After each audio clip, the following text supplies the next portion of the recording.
Debatēs pieteicies deputāts Aleksandrs Kirsteins.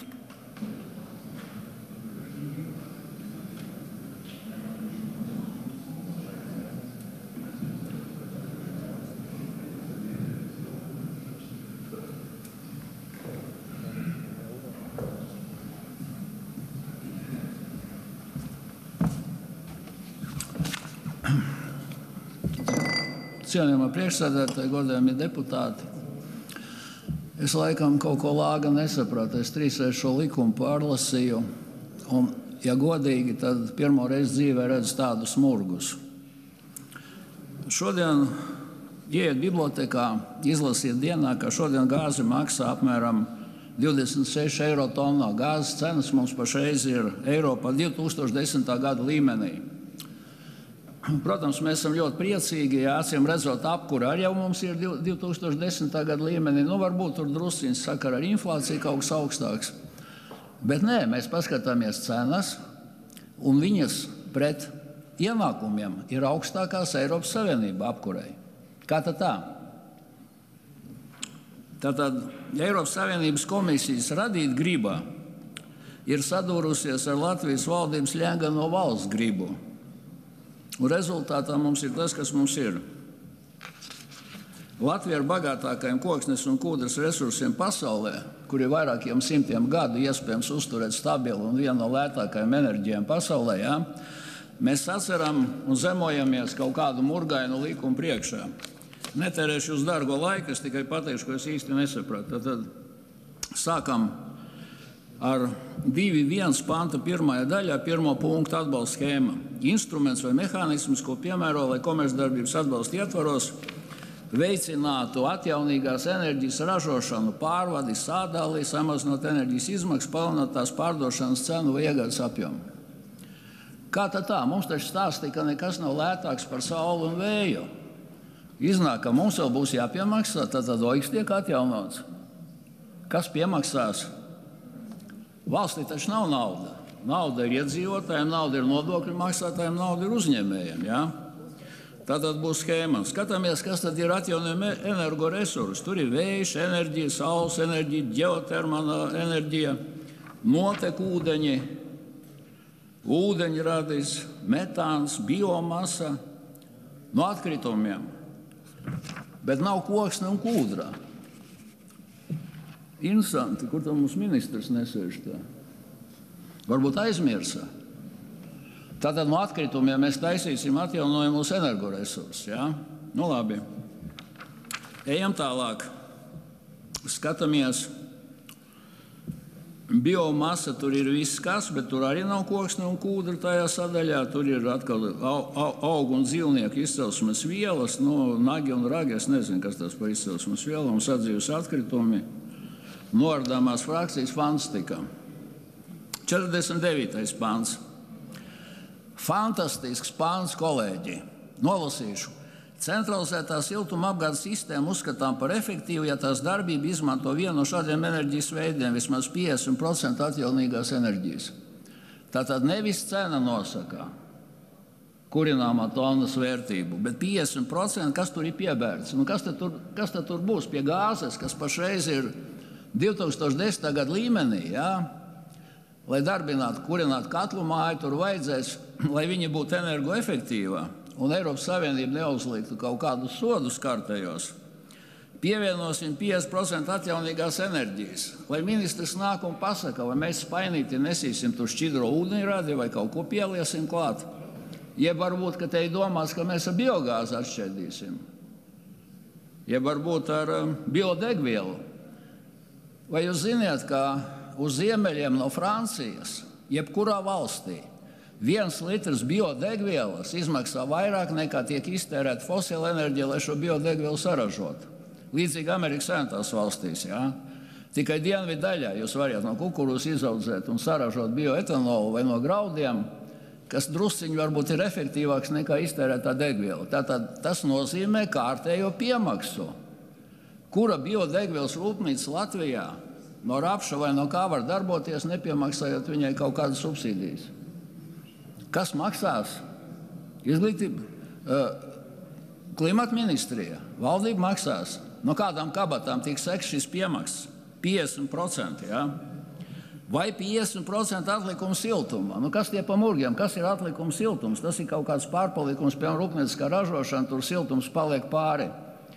Nu, es redzēju, es biju ūdens sūkņu stacijā, kas ir būvēta pirms Pirmā pasaules kara pie Baltezera, un tur tiešām bija tā, ka tur ar akmeņogliem kurinot, darbojas tie sūkņi, kas dzina Baltezeru ūdeni līdz tagadējām, līdz sporta akadēmija apmēram. Tur vēl tā caurule ir 70 centimetri. Un tur tika savākts kondensāts, jā, kaut kādās caurulītēs un izmantots vēlreiz to katlu apsildīšanai un tā tālāk. Tad kādā veidā mēs šos 50% atlikumu siltumu varētu savās katlumājās iedabūt iekšā? Tas otrs jautājums.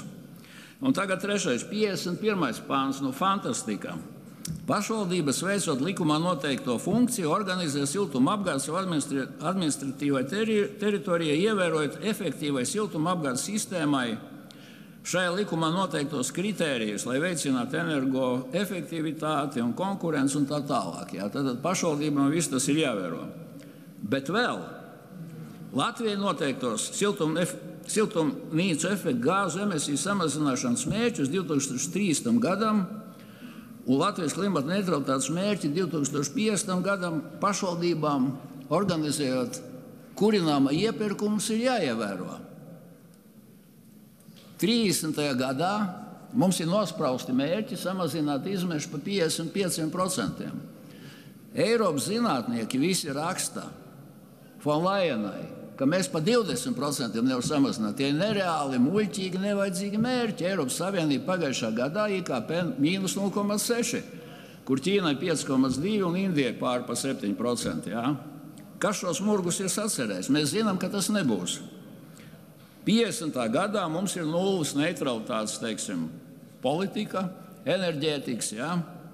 Kā pašvaldības šodien iepērkot kurināmo, kur katlu mājas ir vai nu uz gāzes, vai uz koksnes, šķeldes, sāks domāt par 50. gada nulles politiku. Tagad par privātmājām. Pienākumu izmantot efektīvi atjaunojamu energoresursu vai bezemisiju siltumapgādes avotu. Pašvaldība var noteikt šīs prasības attiecināt uz jaunām vienu dzīvokļu mājām. Tātad privātājiem būs jāiepērk kurināmais atbilstoši šiem te noteiktajiem efektīvajiem standartiem, kur ir 50% atjaunīgās enerģijas. Nu, es padomāju, man ir Junkers gāzes katls, un es ceru, ka man arī to cenu pazeminās. Ja? Un tagad man būs tā vietā, lai es nopirku gāzi, man būs jādomā, ko tur vēl 50% tai savā katlā iebakstīt. Jo mani taču sodīs par izmešiem, man uzliks soda naudu Eiropas komisija, vai ne? Te nav paskaidrots tajā likumā, kādā veidā. Ziniet, kas būs?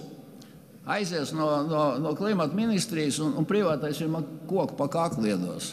Godu vārds.